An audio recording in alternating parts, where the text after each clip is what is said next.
ሰላም እንዴት አላችሁ የኢትዮ ታይምስ ቤተሰቦች ለሰዓቱ የተመረጡ አዳዲስ መረጃዎችን ይዘንላችሁ ቀርበናል። ከመረጃዎቻችን መካከልም የትግራይ ጊዜያዊ አስተዳደር ፕሬዝዳንት የነበሩት አቶ ጌታቸው ረዳ ወደ ፌዴራል ስልጣን ሊመጡ እንደሆነ መረጃዎች ወጥተዋል። ሌተናል ታደሰ ወረደ በበኩሉ የትግራይ ጊዜያዊ አስተዳደር ፕሬዝዳንት ሆኖ መሾማቸው እንደተረጋገጠም ተዘግቧል። የህወሓት ጄኔራሎችም በዛሬው ዕለት ትርኢት ማሳየታቸው ተሰምተዋል። በርካታ ኮማንዶችም እንዳስመረቁ መረጃዎች ወጥተዋል። ዛሬ ጠዋትም በመሆኒ ከተማ የህወሓት አርሚ 23 ጦር በንጹሃን ላይ ተኩስ በመክፈት ከሁሉም በኩል የሰባት ሰዎች ህይወት ማለፉ ተሰምቷል። በትግራይ የተፈጠረው ውጥረት በሰላም እንዲፈታም የኢትዮጵያ ሰብአዊ መብቶች ኮሚሽን አሳስቧል። ኢሰማኮ ይህንን አስመልክቶ መግለጫ ያወጣ ሲሆን በመግለጫውም አቶ ጌታቸው ረዳ እግድ ከጣሉ በኋላ የህወሓት ተወካይ መሆናቸውን የሚገልጹት አካላት በተለያዩ የክልሉ አካባቢዎች የጊዜያዊ አስተዳደሩን የመንግስት ተቋማት ለመቆጣጠር እንቅስቃሴ ማድረጋቸውን ተከትሎ ከክልሉ ነዋሪዎች ዕለታዊ እንቅስቃሴ ባሻገር በሰዎች ሰብአዊ መብቶች ላይ አደጋና ስጋት ፈጥረዋል ሲል ነው የኢትዮጵያ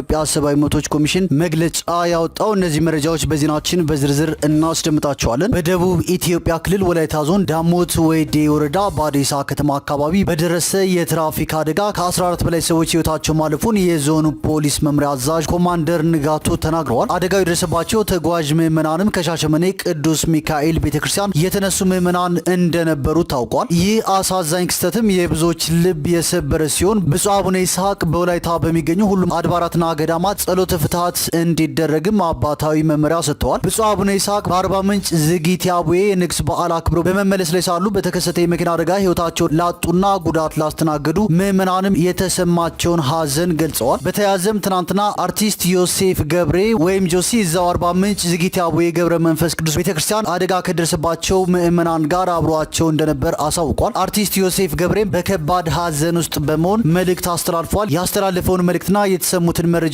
በዜናችን በዝርዝር እናስደምጣቸዋለን። ከነዚህ መረጃዎች በተጨማሪ ኤርትራ ወደ አሜሪካ እንዳይገቡ ከታገዱ ሀገራት ዝርዝር ውስጥ መካተቷል። እስራኤል በጋዛ በፈጸመችው ጥቃት 3 ጋዜጠኞችን ጨምሮ 11 ፍልስጤማውያን መገደላቸውንና ሌሎችን በዝርዝር የምንመለከታቸው መረጃዎች አካተናል።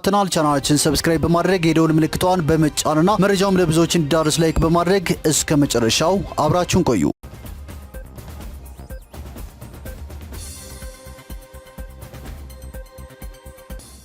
ወደ መጀመሪያው መረጃችን ስናልፍ የትግራይ ጊዜያዊ አስተዳደር ፕሬዝዳንት የነበሩት አቶ ጌታቸው ረዳ ወደ ፌዴራል ስልጣን ሊመጡ እንደሆነ መረጃዎች ወጥተዋል። የህወሓት አመራሮችም በአቶ ጌታቸው ረዳ ምትክ ጄኔራል ታደሰ ወረደን ፕሬዝዳንት አድርገው መርጠዋል። ጠቅላይ ሚኒስትር ዶክተር አብይ አህመድም አቶ ጌታቸው ረዳን ከስልጣን አውርደው ታደሰ ወረደን መሾማቸውን ለነ ደብረጽዮን ማሳወቃቸው ተሰምቷል። የህወሓት ሊቀመንበር ዶክተር ደብረጽዮን ገብረ ሚካኤልና የስራ አስፈጻሚ አባሉ አቶ ፍስሐ ጽዮን ትናንት ወደ አዲስ አበባ ተጉዘው ነበር። በዚህ ጉዟቸውም አብይ አህመድና ሌሎች የብልጽግና ከፍተኛ ባለስልጣናትን በ4 ኪሎ አግኝተው ተነጋግረዋል ነው የተባለው። በዚህም ወቅት ሬድዋን ሁሴን፣ ጌዲዮን ጢሞቴዎስና ሌሎች ባለስልጣናት የተገኙ ሲሆን መቀሌ ለቀው ወደ አዲስ አበባ የሸሹት አቶ ጌታቸው ረዳ ግን አልተገኙም ነው የተባለው። ዶክተር አብይ እነ ደብረ ጽዮንን እናንተ ከኤርትራ ጋር ሆናችሁ እኔን ለማጥፋት ለምን መስራት ጀምራችሁ ሲሉ መጠየቃቸውም ተሰምቷል። ሆኖም እነ ደብረ ጽዮን ግን እኛ ከኤርትራ ጋር በዚህ መንገድ ለመስራት አልተስማማንም፣ እንዲህ አይነት ስምምነት ብንፈጽም ኖሮ እዚህ ምን እናደርጋለን ማለታቸውም ታውቋል። እነ ደብረ ጽዮን አብይን ትግራይ ላይ ለምን እንደዚህ እንደከፋህና እንደጨከንክ አልገባንም ማለታቸው ተሰምቷል። በዚህም ወቅት ዶክተር አብይ አህመድ ፈገግ ብለው ጌታቸውን አንሳልን አላችሁኝ አነሳውላችሁ፣ ታደሰ ወረደን ሹምልን አላችሁ ሾምንላችሁ፣ ታዲያ ሌላ ምን ትፈልጋላችሁ ማለታቸውም ታውቋል። ከታደሰ ጋር ተስማሙና ሰላም አምጡ ማለታቸውም ነው የተገለጸው። በዚህም አብይ አህመድ በይፋ በቀጣይ ሰኞና ማክሰኞ ለታደሰ ወረደ ይፋዊ የሹመት ደብዳቤ እንደሚሰጡት ተነግሯል። ታደሰ ወረደ ከአብይ አህመድ ከብርሃኑ ጁላና ከሬድዋን ሁሴን ጋር ባደረጉት ውይይት የክልሉ መሪ እንዲሆኑ መወሰኑም ታውቋል። ጄኔራል ታደሰ ወረደ በትግራይ ጦርነት አይነሳም፣ ነገሮች ከቁጥጥራችን ውጪ አይደሉም፣ አብይም ጦር እንደማያዘምት ነግሮኛል ማለታቸውም አይዘነጋም። እኒህ ሰው የቲዲኤፍ አዛዥ ሲሆኑ በቀጣይ ከነ ደብረ ጽዮን ጋር አብሮ እንደሚሰሩም ይጠብቃል። አብይ አህመድ ደብረ ጽዮን ገብረ ሚካኤልን የጊዜያዊ አስተዳደሩ ምክትል ፕሬዝዳንት አድርገው እንደሾሙም እየተነገረ ነው። እንዲሁም ነባር ፖለቲከኞቹ የህወሓት ሰዎችና የጦር ጄኔራሎች አብይን አምነው እስከ መጨረሻው ለመገዛት ተስማምተው ይቀጥላሉ ወይ የሚለው ተጠባቂ ሆኗል። ምናልባትም አብይ ከኤርትራ ጋር ጀምረዋል ላለው ጦርነት ጠላትና ኃይል ቅነሳ ለማድረግ በሚል ህወሓቶችን ያሻቸውን እንዲያደርጉ እንደተዋቸውም እየተነገረ ነው። ዛሬ ጠዋትም በመሆኒ ከተማ የህወሓት አርሚ 23 ጦር በንጹሃን ላይ ተኩስ በመክፈት ከሁሉም በኩል የሰባት ሰዎች ህይወት ማለፉን የደረሰኝ መረጃ ያመለክታል ሲል አዩዛ አበሻ ዘግቧል። የተኩሱ መነሻ የጊዜያዊ አስተዳደሩን ማህተም አምጡ በሚል እንደሆነም በዘገባው ተካቷል። የህወሓት ጄኔራሎችም በዛሬው ዕለት ትርኢት አሳይተዋል። ጄኔራል ምግበ ኃይሌን ጨምሮ ሌሎች በጊዜያዊ አስተዳደሩ የታገዱት የህወሓት ጄኔራሎች በዛሬው ዕለት ወታደራዊ ትርኢት በአድዋ አሳይተዋል። በርካታ ኮማንዶም እንዳስመረቁ ተገልጿል። በትግራይ የተፈጠረው ውጥረትም በሰላም እንዲፈታ የኢትዮጵያ ሰብአዊ መብቶች ኮሚሽን አሳስቧል። የኢትዮጵያ ሰብአዊ መብቶች ኮሚሽን ኢሰማኮ በትግራይ ክልል በሁለት የህወሓት ቡድኖች መካከል የተፈጠረው ውጥረት የፕሪቶሪያው የሰላም ስምምነት በተሟላ መልኩ እንዳይፈጸም የሚያደርግና የሰብአዊ መብቶች ጥሰት ስጋት የሚፈጥር በመሆኑ በሰላም እንዲፈታ አሳስቧል። በፌዴራል መንግስትና በህወሓት መካከል ሲካሄድ የነበረው ጦርነት በደቡብ አፍሪካ ፕሪቶሪያ ጥቅምት 2015 ዓ.ም በተፈረመ የሰላም ስምምነት መቋጨቱን ተከትሎ በክልሉ የተቋቋመውን ጊዜያዊ አስተዳደር በሚመራው ህወሓት አባላት መካከል በዋናነት የፓርቲው ጉባኤ መካሄድ አለበትና የለበትም በሚል ጉዳይ በሁለት ጎራ ተከፋፍለዋል። በህወሓት ሊቀመንበር ዶክተር ደብረጽዮን የሚመራው ቡድን ባለፈው ዓመት ነሐሴ ወር ምርጫ ቦርድና የኢትዮጵያ መንግስት እውቅና የነፈገውን የመዳን ጉባኤ ያካሄደ ሲሆን የፓርቲው ምክትል ሊቀመንበር በነበረውና የጊዜያዊ አስተዳደሩ ፕሬዝዳንት በሆነው አቶ ጌታቸው ረዳ የሚመራው ጉባኤን በመቃወም ሳይሳተፍ ቀርቷል። ሁለቱ ቡድኖች ከዚያን ጊዜ ጀምሮ እርስ በርሳቸው በመግለጫ መወጋገዛቸው የተለመደ ሲሆን አቶ ጌታቸው መጋቢት 1 ቀን 2017 ዓ.ም በሶስት የትግራይ ከፍተኛ ወታደራዊ አመራሮች ላይ እግድ ከጣሉ በኋላ ውጥረቱ ከፍተኛ ደረጃ ላይ መድረሱም አይዘነጋም። ኢሰማኮ በመግለጫው አቶ ጌታቸው እግድ ከጣሉ በኋላ የህወሓት ተወካይ መሆናቸውን የሚገልጹት አካላት በተለያዩ የክልሉ አካባቢዎች የጊዜያዊ አስተዳደሩን የመንግስት ተቋማት ለመቆጣጠር እንቅስቃሴ ማድረጋቸውን ተከትሎ ከክልሉ ነዋሪዎች ዕለታዊ እንቅስቃሴ ባሻገር በሰዎች ሰብአዊ መብቶች ላይ አደጋና ስጋት ፈጥረዋል ብሏል። ኢሰማኮ እግዱን ተከትሎ በተነሳው ግርግር በክልሉ ሰዎች መቁሰላቸውና መታሰራቸውን በመቀሌና በአዲግራት የአስተዳዳሪዎች ቅየራ መደረጉንም ጠቅሷል። አቶ ጌታቸው ከቀናት በፊት በአዲስ አበባ በሰጡት መግለጫም ስልጣን መጨበጥ የፈለገ አንድ ቡድን ክልሉን ወደ ትርምስ እያስገባው ነው ሲሉ በዶክተር ደብረጽዮን የሚመራውን የህወሓት ቡድን መክሰሳቸውም ይታወሳል። አቶ ጌታቸው በዚሁ መግለጫቸው ጥቂት የትግራይ የፖለቲካ ወታደራዊ አመራሮች ከኤርትራ መንግስት ጋር ግንኙነት አላቸው፣ የኤርትራ መንግስት በክልሉ ከተፈጠረው ክፍፍልና ውጥረት ማትረፍ ይፈልጋል ሲሉ መክሰሳቸውም አይዘነጋም። በአስተዳደራቸው ላይ መፈንቅለ መንግስት እየተካሄደ እንደሆነና የፌዴራል መንግስት ድጋፍ እንዲያደርግላቸው የጠየቁት አቶ ጌታቸው ረዳ ከዚህ በፊት የነበሩ ሁኔታዎችን በመጥቀስ የፌዴራል መንግስት ከሌላኛው ቡድን ጋር ድርድር እንዳያደርግም ጠይቀዋል። የኢትዮጵያ የውጭ ጉዳይ ሚኒስትር ዶክተር ጌዲዮን ጢሞቴዎስ የክልሉን ሁኔታ በተመለከተ በአዲስ አበባ ለሚገኙ ዲፕሎማቶች ማብራሪያ በሰጡበት ወቅት በዶክተር ደብረጽዮን የሚመራውን ቡድን የፕሪቶሪያው ስምምነት እንዳይፈጸም በማደናቀፍ መክሰሱም አይዘነጋም። በደብረጽዮን የሚመራው ህወሓት ግን መንግስት ሳያውቀው ከኤርትራ መንግስት ጋር የተደረገ ግንኙነት የለም ሲል አስተባብሎ ነበር። የኤርትራ መንግስት ማስታወቂያ ሚኒስትር የማነ ገብረ መስቀል በበኩሉ አቶ ጌታቸው የሰጡትን መግለጫ ተከትሎ በኤክስ ገጻቸው ኤርትራ በትግራይ የተፈጠረውን ውጥረት የማባባስም ሆነ የውስጥ ጉዳይ የሆነውን የፕሪቶሪያውን ስምምነት እንዳይፈጸም የማደናቀፍ ፍላጎት የላትም ማለታቸው አይዘነጋም። የኢትዮጵያና የኤርትራ ግንኙነት በሰሜን ኢትዮጵያ የነበረውን ጦርነት ያስቆመው የፕሪቶሪያው ስምምነት ከተፈረመና ኢትዮጵያ የቀይ ባህር ወደብ ለማግኘት መደራደር እንደምትፈልግ ይፋ ካደረገች በኋላ እንደሻከረም ይነገራል።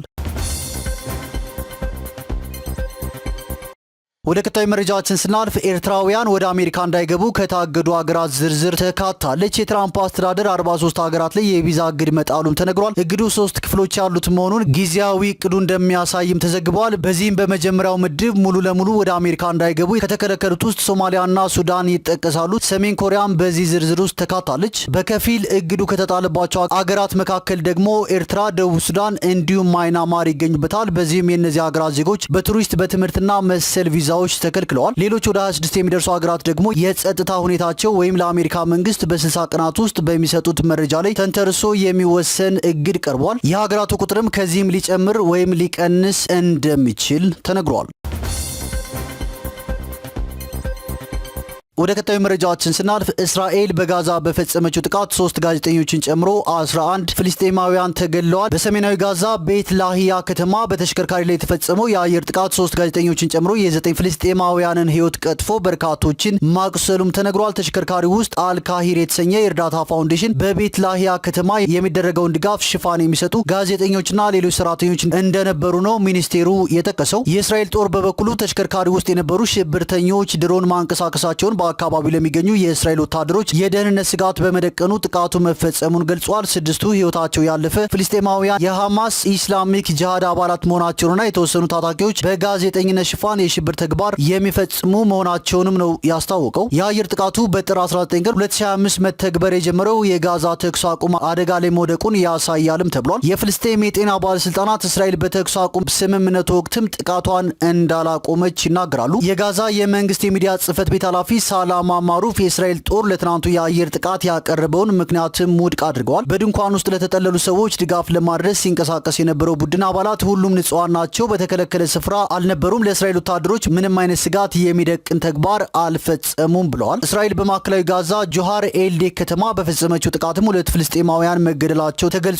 የእስራኤል ጦር ግን ስለ ጥቃቱ የማውቀው ነገር የለም ማለቱን ሮይተርስ ዘግቧል። ሐማስ በጋዛ ተኩስ ለማቆም ስምምነት ከተደረሰ ወዲህ እስራኤል በፈጸመቻቸው ጥቃቶች የተገደሉ ፍልስጤማውያን ቁጥር 150 ደርሷል ሲል ወቅሷል። አደራዳሪዎችም እስራኤል በምዕራፍ ወደ ተከፋፈለው የተኩስ አቁም ድርድር እንድትመለስ ጫና እንዲያደርጉባት ነው የጠየቀው። የእስራኤል ጦር ከሐማስ ለቀረበበት ወቀሳ ምላሽ ሲሰጥ የእስራኤል ወታደሮች በሚገኙባቸው ስፍራዎች አካባቢ ቦምቦችን የመቅበርና ሌሎች እንቅስቃሴዎችን ሲመለከት እርምጃ መውሰዱንም ገልጿል። የእስራኤልና ሐማስ የመጀመሪያ ምዕራፍ የተኩስ አቁም ስምምነት ከ2 ሳምንት በፊት መጠናቀቁን ተከትሎ በግብጽ ኳታርና አሜሪካ አደራዳሪነት ሲካሄዱ የነበሩ ንግግሮች እስካሁን ውጤት አላስገኙም። የሐማስ መሪ ካሊል አልሃያ በሁለተኛው ምዕራፍ ተኩስ አቁም ዙሪያ ለመምከር ካይሮ የገቡ ሲሆን ከስምምነት ላይ ካልተደረሰ እስራኤል በጋዛ ዳግም ጦርነት ልትጀምር እንደምትችልም ተሰግቷል።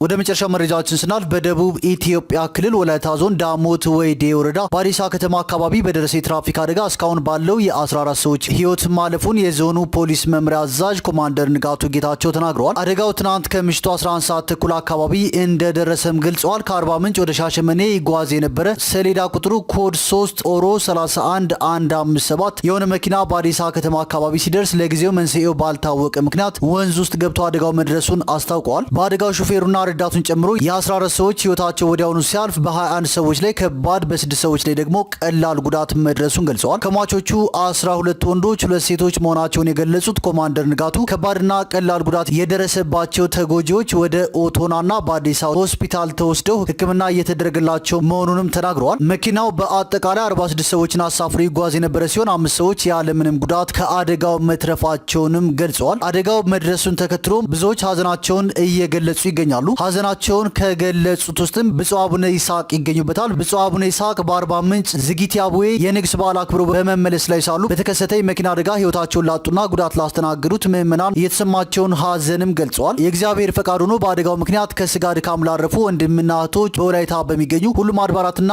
አንድ ገዳም ጸሎተ ፍትሐት እንዲደረግም መመሪያ ሰጥተዋል። አደጋ የደረሰባቸው ተጓዥ ምዕመናንም ከሻሸመኔ ቅዱስ ሚካኤል ቤተክርስቲያን የተነሱ ምዕመናን እንደነበሩ ታውቋል። በአሁኑ ሰዓት የወላይታ ህዝብ የቅዱስ ቤተክርስቲያን ምዕመናን የባዲሳ ከተማ አንደኛ ደረጃ ሆስፒታልና የኦቶና ሆስፒታል የህክምና ባለሙያዎች ተጨማሪ ሞት እንዳይመዘገብ የተቻላቸውን የነፍስ አድን ርብርብ እያከናወኑ ይገኛሉ። በአደጋው ከስጋ ድካም ያረፉ ምዕመናን ክቡር ስጋ ወደ ሻሸመኔ ከተማ ሽኝት ተደርጎላቸዋል። አርቲስት ዮሴፍ ገብሬ ወይም ጆሲ በከባድ ሀዘን ውስጥ በመሆንም መልእክቱን አስተላልፏል። በመልእክቱም ትናንትና እሱ መዛው አርባ ምንጭ ዝጊት አቡዬ ገብረ መንፈስ ቅዱስ ቤተክርስቲያን አብሯቸው እንደነበር ተናግሮ ሞት ክፉ የጻድቅ ዕረፍት ምን ብዬ ልጀምር በከባድ ሀዘን ውስጥ ነኝ በማለት በተሰበረ ልቡኖ ይህንን መልእክት አስተላልፏል። በመልእክቱም ጻድቁ አቡዬ ገብረ መንፈስ ቅዱስ ለዓመታዊ ክብራቸው እንዲገኝ ፈቃዳቸው ሆኖ ደጃቸውን ለመርገጥ አርባ ምንጭ ዝጊት አቡዬ የተገኘው ታላቁ አብይ ጾም እንደመሆኑ በታምራዊ ጸበል ልንጸበል ቆይታችንን ባደረግንበት ሁኔታ ላይ በንግሱ ማግስት በእናታችን ማረፊያ ቤት ቁርስ እየቀመስን በርካታ የሻሸመኔ ወጣቶች ወደ ግቢ